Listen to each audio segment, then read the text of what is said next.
مولانا العظيم وبلغنا رسوله النبي الكريم ونحن على ذلك لمن الشاهدين والشاكرين والحمد لله رب العالمين.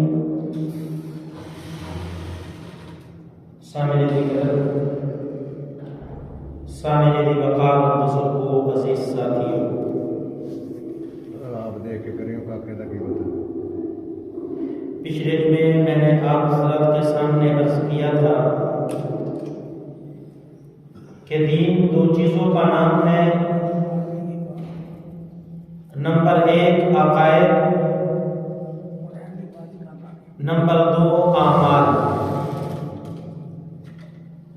حضرت آدم علیہ السلام سے لے کر آقا نامدار حضرت محمد رسول اللہ صلی اللہ علیہ وسلم تک عقائد ایک رہے،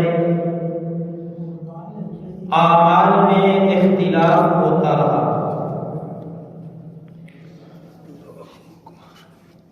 لہذا نبی علیہ السلام کی امت کے بھی عقائد ایک رہیں گے. عمل میں اختلاف ہو بھی جائے تو کوئی حرج کی بات نہیں. اور پھر میں نے عرض کیا تھا کہ جس حدیث کے اندر یہ آیا ہے کہ بنی اسرائیل کے 72 فرقے تھے، میری امت کے 73 ہو جائیں گے، 72 جہنم میں جائیں گے، ایک جنت میں جائے گا. تو ان فرقوں کا تعلق عقائد کے اختلاف کے ساتھ ہے، اور ہمیں اس ناجی فرقے کا پتہ کس طرح چلے گا؟ تو اس کے لیے معیار میرے پیارے حبیب حضرت محمد رسول اللہ صلی اللہ علیہ وسلم نے اپنے صحابہ کو بتایا. فرمایا ما انا علیہ و اصحابی، ناجی فرقہ وہ ہوگا کہ جن عقائد پر میں ہوں وہ ان عقائد پر ہو، اور جن عقائد پر میرے صحابہ ہیں وہ فرقہ ان صحابہ کے عقائد پر. اس حدیث سے یہ بھی پتہ چلا کہ عقیدے کا اختلاف صحابہ کی برگزیدہ جماعت میں نہیں ہو سکتا، اور اس کی پوری وضاحت اور تفصیل میں نے پچھلے جمعے آپ کے سامنے عرض کر دی ہے. ہاں البتہ عمل کا اختلاف صحابہ میں ہوا ہے، بلکہ خود میرے پیغمبر کی ذات موجود ہیں، اس وقت صحابہ میں عمل کا اختلاف ہو گیا. غزوہ خندق کا موقع ہے، اللہ رب العزت نے مسلمانوں کو فتح عطا فرمائی. نبی علیہ السلام اپنے صحابہ کو جانثاروں کو لے کر گھر تشریف لے آئے. ابھی اسلحہ اتار کر غسل کرنے ہی والے تھے کہ حضرت جبرائیل علیہ السلام نے دستک دی. آقا مدنی صلی اللہ علیہ وسلم بہر تشریف لے کر آئے تو حضرت جبرائیل امین کہنے لگے کہ بنو قریظہ کا قبیلہ جنہوں نے آپ کے ساتھ غداری کی ہے فوراً ان کے خلاف جنگ کے لیے نکلیے. تو نبی علیہ السلام نے اپنے صحابہ کو فرمایا اے میرے صحابہ، فوراً اسی وقت یہودیوں کا جو قبیلہ بنو قریظہ ہے جنہوں نے غداری کی ہے ان کے خلاف جنگ کے لیے نکلنا ہے، اور تم نے عصر کی نماز وہاں جا کر پڑھنی ہے. میرے عزیزوں، صحابہ کی جماعت یہاں مدینہ سے چلی، راستے میں عصر کی نماز کا وقت ہو گیا. صحابہ میں آپس میں اختلاف ہوا. بعض صحابہ کہنے لگے کہ نبی علیہ السلام کا مقصد یہ تھا کہ جلد از جلد تم بنو قریظہ کے اندر پہنچو، یہ مقصد نہیں تھا کہ تم نے عصر کی نماز بھی وہاں جا کر پڑھنی ہے. اس لیے ان صحابہ نے عصر کی نماز ادا کر لی. دوسرے بعض صحابہ کہنے لگے کہ ہمیں مقصد کا تو پتہ نہیں ہے، البتہ پیغمبر کی زبان سے نکلے ہوئے الفاظ یہی تھے کہ تم نے عصر کی نماز بنو قریظہ میں جا کر ادا کرنی ہے، لہٰذا ہم یہاں عصر کی نماز ادا نہیں کرتے، بنو قریظہ میں جا کر ادا کریں گے۔ ٹھہرے وہ بھی وہاں پر ہیں لیکن عصر کی نماز انہوں نے نہیں پڑھی۔ پھر آگے راستے کے اندر مغرب کی نماز کا وقت ہوا، ان سارے صحابہ نے مغرب کی نماز پڑھی ہے۔ عشاء کے وقت میں صحابہ کی یہ جماعت بنو قریظہ میں پہنچی۔ نبی علیہ السلام جس وقت وہاں تشریف لے کر آئے، صحابہ نے اپنا اختلاف، اپنا موقف پیغمبر کے سامنے رکھا کہ اے اللہ کے رسول، ایک جماعت نے عصر کی نماز پڑھ لی تھی، ایک جماعت نے عصر کی نماز نہیں پڑھی، بلکہ یہاں بنو قریظہ میں آ کر انہوں نے قضا کی ہے۔ احادیث مبارکہ گواہ ہیں، نبی علیہ السلام نے صحابہ کے ان دونوں جماعتوں کو کچھ بھی نہیں کہا۔ وجہ اس کی یہ تھی کہ یہ ایک عمل کا اختلاف تھا۔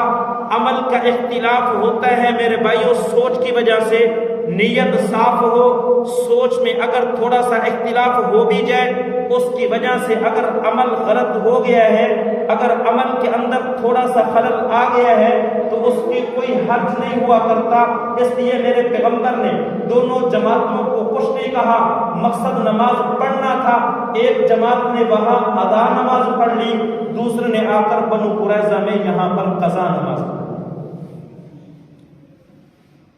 تو صحابہ میں میرے بھائیوں عمل کا اختلاف ہوا ہے۔ عمل کا اختلاف ہو جانا یہ کوئی بڑی بات نہیں ہے۔ پھر صحابہ کی یہ جماعت اسی طرح چلتی رہی، صحابہ میں زیادہ اختلاف نہیں ہوا۔ وجہ اس کی یہ ہے کہ نبی کی ذات موجود تھی، جب کوئی مسئلے کا اختلاف ہوتا تھا پیغمبر کی ذات کے پاس جاتے تھے، مسئلہ حل ہو جاتا تھا۔ نبی علیہ السلام اس دنیا سے تشریف لے کر گئے، حضرت ابوبکر صدیق کا زمانہ آیا، میرے بھائیوں حضرت عمر فاروق کا زمانہ آیا، حضرت عثمان غنی رضی اللہ تعالی عنہ کا زمانہ آیا۔ زیادہ اختلاف صحابہ میں عمل کا بھی نہیں ہوا۔ وجہ اس کی یہ ہے بڑے بڑے صحابہ یہاں موجود ہیں، اگر کوئی اختلاف ہوتا ہے چھوٹا صحابی بڑے صحابی کے پاس جاتا ہے، مسئلہ سامنے رکھتا ہے، مسئلہ حل ہو جاتا ہے، پھر سارے کے سارے صحابہ، سارے کے سارے تابعین، علماء موجود ہیں وہاں مدینہ میں۔ علم وہاں مدینہ سے نکل کر کسی اور جگہ کے اندر زیادہ پھیلا ہی نہیں ہے، اس لیے عمل کا زیادہ اختلاف نہیں ہوا۔ جو عمل کا زیادہ اختلاف شروع ہوا ہے، امت دو مکاتب فکر کے اندر تقسیم ہوئی ہے، وہ حضرت علی رضی اللہ تعالی عنہ کے زمانے میں۔ وجہ اس کی یہ تھی کہ حضرت علی رضی اللہ تعالیٰ عنہ جس وقت مسند خلافت پر بیٹھے ہیں تو سب سے پہلے انہوں نے حضرت عبداللہ بن مسعود رضی اللہ تعالیٰ عنہ کو یہاں مدینہ سے کوفہ اور عراق کی طرف روانہ کر دیا۔ انہوں نے جا کر وہاں ماحول بنایا اور پھر حضرت علی رضی اللہ تعالیٰ عنہ نے اپنی مسند خلافت یہاں مدینہ المنورہ سے میرے بھائیوں وہاں کوفہ یعنی عراق کے اندر تبدیل کر لی۔ اب یہ چونکہ خلافت تبدیل ہو گئی ہے، کچھ علماء صحابہ کرام تابعین یہاں مدینہ میں موجود ہیں اور کچھ حضرت علی رضی اللہ تعالی عنہ کے ساتھ کوفہ چلے گئے، دمشق چلے گئے۔ اب یہ امت دو حصوں میں تقسیم ہو گئی۔ یہ جو مدینہ کے اندر لوگ رہتے تھے، علماء رہتے تھے، فقہاء رہتے تھے، ان کو حجازی مکتبہ فکر کہا جانے لگا، اور جو حضرت علی رضی اللہ تعالی عنہ کے ساتھ وہاں عراق میں چلے گئے تھے، کوفہ میں چلے گئے تھے، ان کو عراقی مکتبہ فکر کہا جانے لگا۔ اس طرح امت دو حصوں کے اندر میرے بھائیوں یہ تقسیم ہو گئی۔ پھر یہ جو مدینہ کے اندر لوگ موجود تھے، جو فقہاء موجود تھے، محدثین موجود تھے، ان کا جو اصل مقصد تھا وہ احادیث مبارکہ کو جمع کرنا تھا۔ انہوں نے میرے بھائیوں احادیث مبارکہ کو جمع کیا ہے۔ آج جتنی کتابیں حدیثوں کی آپ کے سامنے نظر آتی ہیں آپ کو، یہ ساری کی ساری انہوں کی محنت کا یہ نتیجہ ہے۔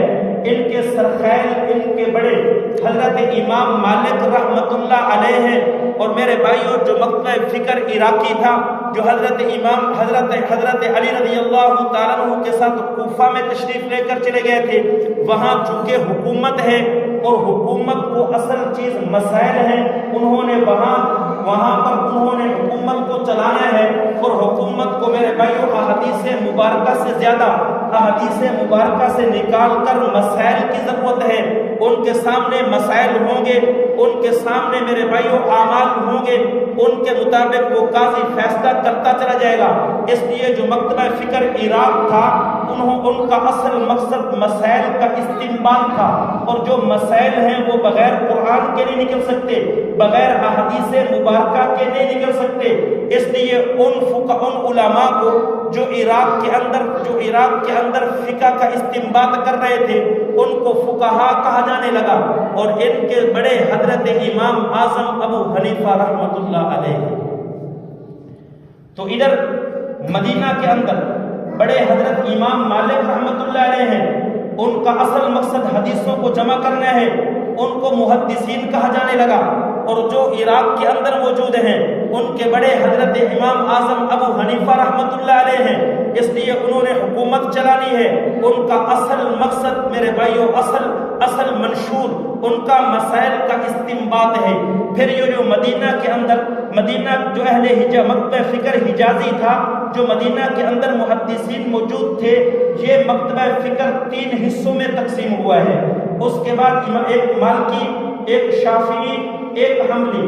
ادھر جو مکتبہ فکر میرے بھائیوں عراقی تھا، جن کے بڑے حضرت امام اعظم ابو حنیفہ رحمۃ اللہ علیہ تھے، وہ مکتبہ فکر تقسیم نہیں ہوا بلکہ وہ ایک ہی رہا ہے. یہی وجہ ہے میرے بھائیوں، آپ دنیا کا سروے کر کے دیکھیں، ان 3 مسالک کو ملا لیں، فقہ مالکی کو ملا لیں، فقہ شافعی کو ملا لیں، فقہ حنبلی کو ملا لیں، ان سب کے مقلدین کی تعداد کو شمار کریں، اور ادھر جو حنفی مقلدین ہیں ان کی تعداد ان 3 سے بھی زیادہ ہے. اس لیے کہ یہ مکتبہ فکر 3 حصوں میں تقسیم ہوا ہے، اور وہ مکتبہ فکر ایک رہا ہے. یہ جو حجازی مکتبہ فکر تھا، مدینہ کے جو محدثین تھے، یہ 3 حصوں میں کس طرح تقسیم ہوئے، تو میرے بھائیوں اس کی تفصیل علماء نے کچھ یوں لکھی ہے کہ حضرت امام شافعی رحمۃ اللہ علیہ مکہ میں پیدا ہوئے ہیں. جس وقت پیدا ہوئے اس وقت یتیم تھے، والدہ غریب تھی. انہوں نے کام کاج کر کے اپنے بیٹے حضرت امام شافعی رحمۃ اللہ علیہ کو تعلیم دینے کا سلسلہ شروع کیا. جس وقت حضرت امام شافعی رحمۃ اللہ علیہ کچھ بڑے ہوئے تو انہوں نے اعلیٰ تعلیم کے لیے اس مکہ سے مدینہ المنورہ کی طرف ان کو روانہ کیا کہ تم مدینہ المنورہ میں جاؤ، وہاں امام مالک رحمۃ اللہ علیہ موجود ہیں، تم وہاں جا کر حضرت امام مالک رحمۃ اللہ علیہ سے علم حاصل کرو. حضرت امام شافعی رحمۃ اللہ علیہ اپنی والدہ سے کچھ خرچ لیتے ہیں، مدینہ میں پہنچتے ہیں، وہاں حضرت امام مالک رحمۃ اللہ علیہ سے علم حدیث حاصل کیا. جس وقت انہوں نے حدیث پڑھ لی، اس کے بعد حضرت امام مالک رحمۃ اللہ علیہ فرمانے لگے، اللہ نے تمہیں فقاہت بڑی دی ہے، سمجھ بڑی دی ہے، لہٰذا میرا مشورہ یہ ہے کہ تم یہاں مدینہ سے عراق چلے جاؤ. وہاں جو مکتبہ فکر عراقی ہے، امام اعظم ابو حنیفہ رحمۃ اللہ علیہ کے جو مسائل ہیں ان کو جا کر وہاں حاصل کرو. حضرت امام شافعی رحمۃ اللہ علیہ کہنے لگے، آپ جانتے ہیں میں یتیم ہوں، میرے پاس کھانے پینے کے لیے کچھ نہیں ہے، اخراجات نہیں ہے، میں یہاں مدینہ سے وہاں عراق کیسے پہنچوں گا. حضرت امام مالک رحمۃ اللہ علیہ نے اپنے جیب سے حضرت امام شافعی رحمۃ اللہ علیہ کو خرچ دیا ہے. حضرت امام شافعی رحمۃ اللہ علیہ یہاں مدینہ سے نکلے ہیں. میرے بھائیوں، حضرت امام ابو حنیفہ رحمۃ اللہ علیہ کا انتقال تو پہلے ہی ہو چکا تھا. حضرت امام ابو حنیفہ کے بعد ان کے شاگرد حضرت امام ابو یوسف رحمۃ اللہ علیہ وہاں مسائل کا علم سمجھا رہے تھے، وہاں فقہ کا علم دے رہے تھے. وہاں جو حکومت تھی اس کی بات دور انہوں نے سنبھالی ہوئی تھی. لیکن حضرت امام شافعی رحمۃ اللہ علیہ مدینہ سے جب عراق پہنچے ہیں، وہاں جب پہنچے تو ان کو پتہ چلا کہ حضرت امام ابو یوسف رحمۃ اللہ علیہ کا بھی انتقال ہو چکے ہیں. اور پھر ان کی جگہ پر حضرت امام محمد رحمۃ اللہ علیہ، جو حضرت امام اعظم ابو حنیفہ رحمۃ اللہ علیہ کے بھی شاگرد ہیں، حضرت امام ابو یوسف رحمۃ اللہ علیہ کے بھی شاگرد ہیں، وہ ان کی جگہ پر مسند درس پر تشریف فرما ہیں اور درس دے رہے ہیں. حضرت امام شافعی رحمۃ اللہ علیہ نے حضرت امام محمد رحمۃ اللہ علیہ سے علم حاصل کیے ہیں. پیچھے مکہ کے اندر ان کی والدہ کا انتقال ہو گیا، علم کی تکمیل کی، اس کے بعد پھر مکہ تشریف لے کر نہیں گئے بلکہ وہیں عراق کے اندر رہے. وہیں عراق میں حضرت امام احمد بن حنبل رحمۃ اللہ علیہ پیدا ہوئے، انہوں نے حضرت امام شافعی رحمۃ اللہ علیہ سے علم حاصل کیا۔ جب یہاں حضرت امام احمد بن حنبل رحمۃ اللہ علیہ ہیں، پھر حضرت امام شافعی رحمۃ اللہ علیہ عراق سے مصر تشریف لے کر گئے، وہاں 2 سال تک زندہ رہے، اس کے بعد ان کا وہاں انتقال ہو گیا۔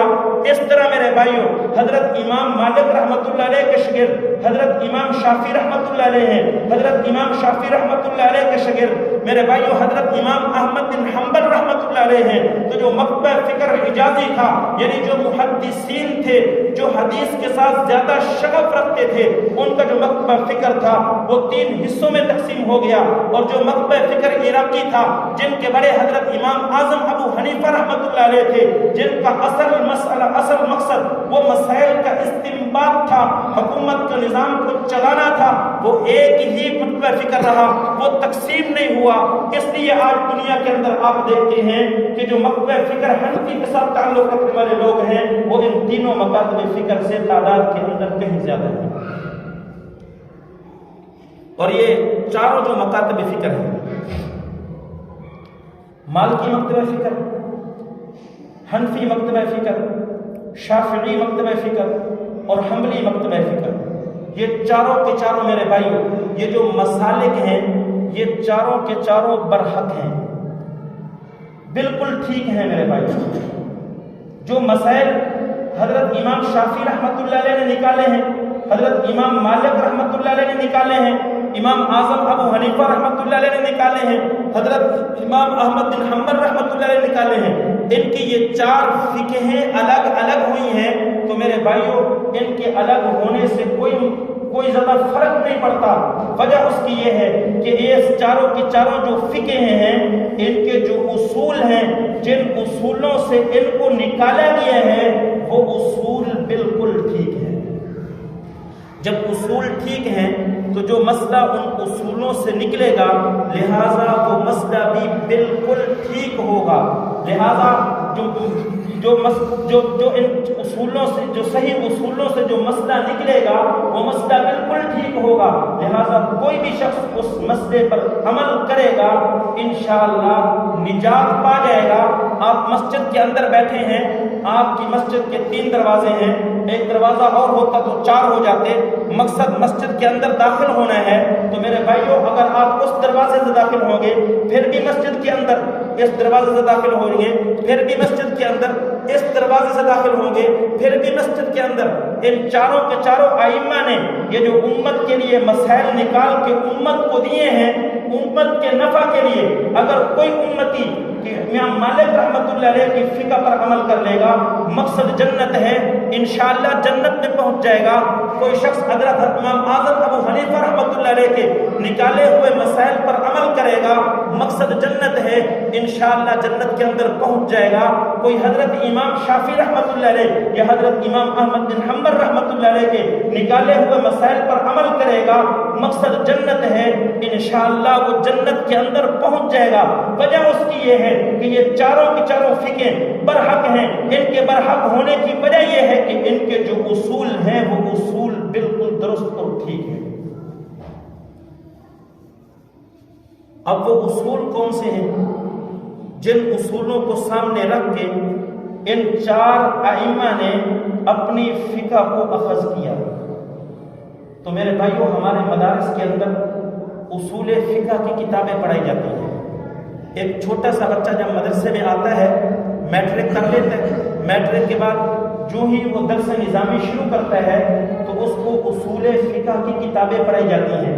فقہ ایسے سمجھ میں نہیں آتی، پہلے فقہ کے اصول پتہ ہوں گے، پھر اس کے بعد فقہ کا جو مسئلہ ہوگا اس کا علم ہوگا، اس کو وہ پرکھ سکے گا کہ یہ فقہ کا یہ مسئلہ ٹھیک ہے یا ٹھیک نہیں ہے۔ تو اصول پڑھائے جاتے ہیں۔ ہماری کوئی بھی چھوٹی سی چھوٹی آپ کتاب اٹھا لیں، وہ جو شروع ہوتی ہے اس کے الفاظ یوں ہوتے ہیں، ان اصول الشرع 4، کہ یہ جو شریعت ہے، یہ جو اعمال ہیں، احکام ہیں، ان کے اصول 4 ہیں۔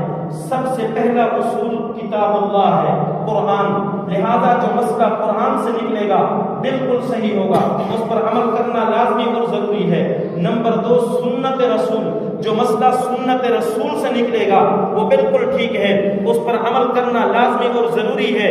نمبر 3 اجماع امت کا جس مسئلے پر اجماع ہوگا اس مسئلے پر عمل کرنا لازمی اور ضروری ہے۔ نمبر 4 قیاس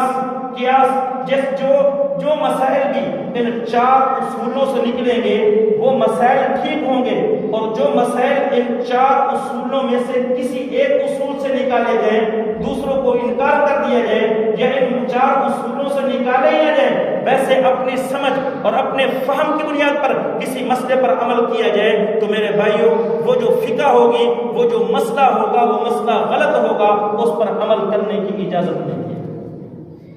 ایک مکتبہ فکر کھڑا ہوتا ہے، وہ کہتے ہیں حسبنا کتاب اللہ، ہمیں صرف اللہ کا قرآن کافی ہے، لہذا جو مسئلہ قرآن میں آئے گا ہم اس پر عمل کر لیں گے، جو قرآن کے علاوہ حدیث میں آئے گا یا اجماع کا ہوگا یا قیاس سے نکالا گیا ہوگا ہم ان مسائل پر عمل نہیں کریں گے۔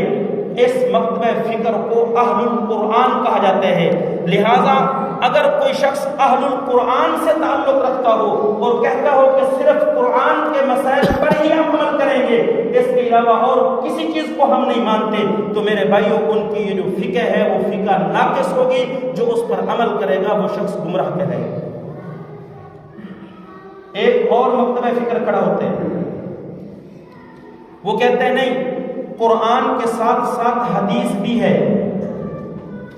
لہذا جو مسئلہ قرآن میں ہوگا ہم اس پر عمل کریں گے، اور جو مسئلہ حدیث کے اندر ہوگا ہم اس پر عمل کریں گے۔ اس کے آگے جو مسئلہ اجماع سے ثابت ہوگا ہم اس مسئلے کو نہیں مانیں گے، جو مسئلہ قیاس سے نکالا گیا ہوگا ہم اس مسئلے پر عمل نہیں کریں گے۔ ایسے لوگوں کو میرے بھائیوں اہل الحدیث کہا جاتا ہے، اور ان کی جو فقہ ہے اس فقہ کو فقہ ظاہری کہا جاتا ہے۔ آپ مجھے خود بتائیے کہ جن کے اصول کامل نہیں ہیں ان کی جو فقہ ہے وہ کامل ہو سکتی ہے؟ یقیناً وہ فقہ کامل نہیں ہو سکتی، وہ فقہ بھی ناقص ہے۔ لہذا اگر کوئی شخص قرآن پر عمل کرتے ہیں، قرآن کے بعد احادیث مبارکہ پر عمل کرتے ہیں، جو اجماع میں مسائل آئے ہیں، قیاس سے مسائل نکالے گئے ہیں، ان کا وہ انکار کر دیتے ہیں، تو میرے بھائیوں کوئی گارنٹی نہیں ہے کل قیامت والے دن وہ اللہ کی بارگاہ کے اندر سے شروع ہو سکے۔ لیکن ان 4 مسالک نے کہا، فقہ حنفی والوں نے، فقہ مالکی والوں نے، فقہ شافعی، فقہ حنبلی والوں نے، انہوں نے کہا قرآن کے ساتھ حدیث نہیں بلکہ قرآن کے ساتھ سنت حجت ہے، حدیث حجت نہیں۔ وجہ اس کی یہ ہے کہ بہت ساری احادیث مبارکہ ایسی ہیں جو قابل عمل ہیں، بہت ساری احادیث مبارکہ ایسی ہیں جو منسوخ ہو چکی، وہ اس وقت قابل عمل نہیں ہیں۔ بہت ساری احادیث مبارکہ وہ عذر کے ساتھ تعلق رکھتی ہیں، بہت ساری احادیث مبارکہ ایسی ہیں جو عذر کے ساتھ تعلق نہیں رکھتی، بہت ساری احادیث مبارکہ ایسی ہیں کہ نبی علیہ السلام نے پہلے ان کے بارے میں حکم دیا تھا، پھر اس کے بعد پیغمبر علیہ السلام نے خود منع کر دیا۔ جب منع کر دیا تو ان احادیث مبارکہ پر عمل نہیں ہوگا، اس لیے حدیث حجت نہیں ہے بلکہ سنت حجت ہے۔ اور سنت کہتے ہیں دینی راہ کو، دینی راستے کو، وہ دینی راستہ جس پر نبی علیہ السلام نے عمل کیا ہو، اس کے بعد صحابہ کرام رضوان اللہ تعالی علیہم اجمعین نے عمل کیا ہو، پھر اس کے بعد امت تسلسل کے ساتھ ان پر عمل کرتی ہوئی آ رہی ہو، تو لہٰذا وہ سنت حجت ہے، حدیث حجت نہیں۔ پھر اس کے بعد اجماع آتا ہے، انہوں نے کہا اجماع ضروری نہیں ہے، اجماع پر ہم عمل نہیں کریں گے۔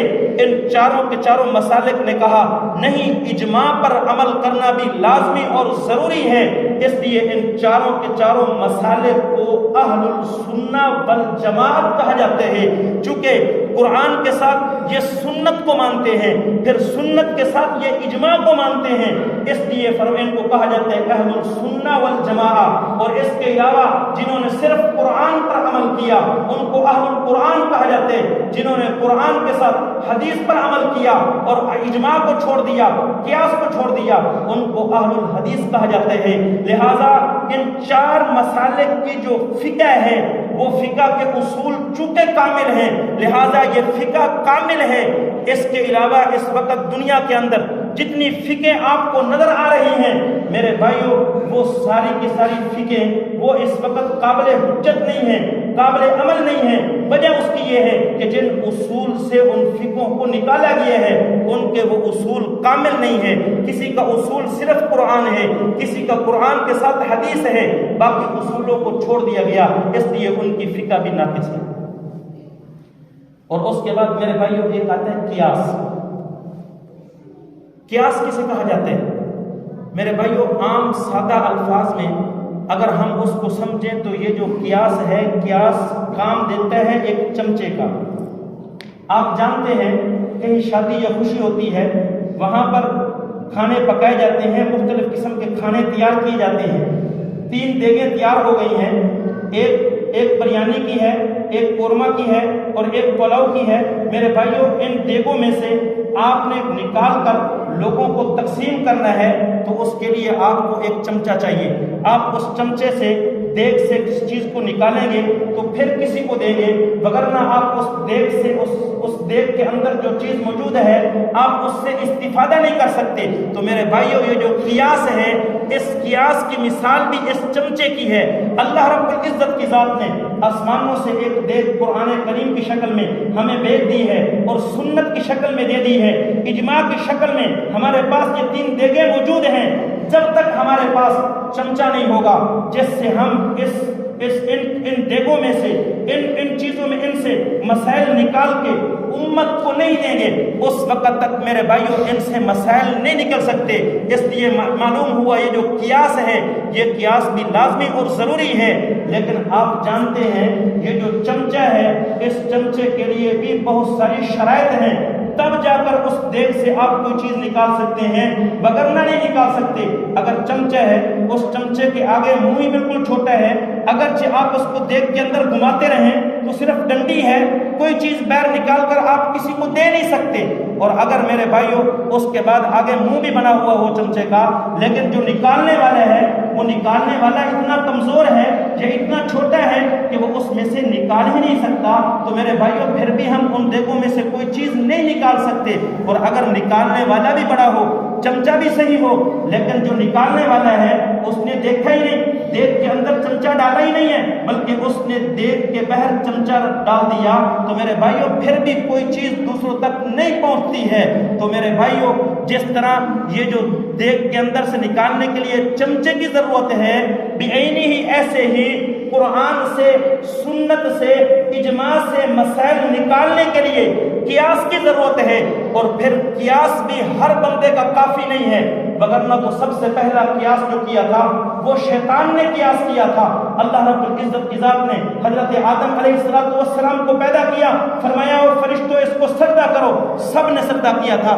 شیطان نے کہا تھا میں سجدہ نہیں کرتا۔ اللہ نے پوچھا سجدہ کیوں نہیں کرتا؟ یہ کہنے لگا انا خیر من، میں اس سے بہتر ہوں، میں اس سے بہتر ہوں، جو بہتر ہوتا ہے وہ سجدہ نہیں کرتا، دوسرا اس کو سجدہ کیا کرتا ہے، لہذا میں اس کو سجدہ نہیں کروں گا۔ اس نے بھی قیاس کیا تھا، لیکن اس کا یہ قیاس دیگ کے اندر کیا ہی نہیں تھا، اس کا یہ قیاس جو ہے وہ غلط قیاس تھا۔ اس طرح میرے بھائیوں اگر کوئی قیاس کرنے والا ہے، اگرچہ وہ قیاس کرے قرآن سے، اگرچہ وہ قیاس کرے سنت رسول سے، اگرچہ وہ قیاس کرے میرے بھائیوں اجماع امت سے، لیکن قیاس کرنے والے کے اندر قیاس کرنے کی صلاحیت ہی نہیں ہے، تو جو مسائل نکال کر وہ امت کو دے گا میرے بھائیوں اس کے وہ مسائل بھی قابل حجت نہیں ہوگے۔ امت اگر اس پر عمل کرے گی تو وہ گمراہ ہو جائے گی، وہ کبھی میرے بھائیوں کامیاب نہیں ہو سکتی۔ اس لیے علماء نے فرمایا ہے کہ اجتہاد صرف مجتہد کر سکتا ہے۔ اور مجتہد کس کو کہتے ہیں میرے بھائیوں؟ مجتہد بننے کے لیے 22 علوم کی ضرورت ہے۔ جس بندے کے پاس 22 قسم کے علوم ہوتے ہیں اور پھر میرے بھائیوں اس کے پاس تجربہ بھی ہوتا ہے، اس کو مجتہد کہا جاتا ہے۔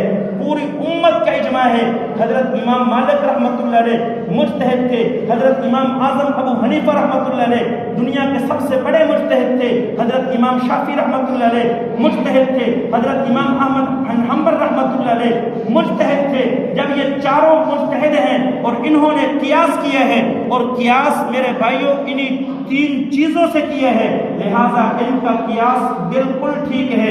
امت کے سامنے انہوں نے جتنے مسائل پیش کیے ہیں وہ سارے کے سارے مسائل بالکل ٹھیک اور درست ہیں۔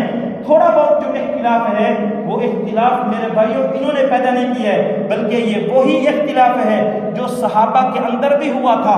صحابہ میں بھی میرے بھائیوں اختلاف ہوا، بعض صحابہ نے اس پر عمل کیا، بعض نے اس پر عمل کیا، پھر آگے یہی اختلاف ائمہ کے درمیان میں ہوا۔ میرے بھائیوں اب ائمہ مجبور ہیں، ایک حدیث کہتی ہے رفع یدین کرو، ایک حدیث کہتی ہے رفع یدین نہ کرو۔ میرے بھائیوں یہ علماء یہ مجتہدین دیکھتے ہیں، پھر صحابہ کے عمل کو دیکھتے ہیں۔ بعض صحابہ ایسے تھے جنہوں نے رفع یدین کیا تھا، بعض ایسے تھے جنہوں نے نہیں کیا تھا۔ پھر انہوں نے میرے بھائیوں آپس میں ان کا اختلاف ہوا اور انہوں نے یہ اختلاف صرف افضلیت اور غیر افضلیت کا کیا۔ ایک امام نے کہا، امام شافعی رحمۃ اللہ علیہ نے فرمایا، امام احمد بن حنبل رحمۃ اللہ علیہ نے فرمایا رفع یدین کرنا وہ افضل ہے، لیکن انہوں نے انکار نہیں کیا۔ حضرت امام ابو حنیفہ رحمۃ اللہ علیہ، حضرت امام مالک رحمۃ اللہ علیہ نے فرمایا کہ افضل یہ ہے کہ رفع یدین نہ کیا جائے۔ یہ جو مجتہدین کا آپس میں تھوڑا بہت جو اختلاف ہے یہ اختلاف ان کا پیدا کردہ نہیں ہے، بلکہ یہ صحابہ کے زمانہ سے چلتا ہوا آ رہا ہے، اور انہوں نے جو اختلاف کیے ہیں وہ صرف افضلیت اور غیر افضلیت کے ہے۔ لہذا جو بندہ بھی ان چار مسالک میں سے کسی پر عمل کرے گا انشاءاللہ وہ نجات پا جائے گا۔ جو ان چار مسالک کے علاوہ کسی اور مسلک کے پیچھے چلے گا میرے بھائیوں وہ گمراہ ہو جائے گا۔ وہ جو اس کا اصل مقصد جنت ہے، خدا کی قسم وہ اس جنت تک نہیں پہنچ سکتا۔ دعا ہے خدا کی ذات مجھے اور آپ کو اہل سنت والجماعت کے ساتھ صحیح تعلق رکھنے کی توفیق عطا فرمائے۔ وما علینا الا البلاغ۔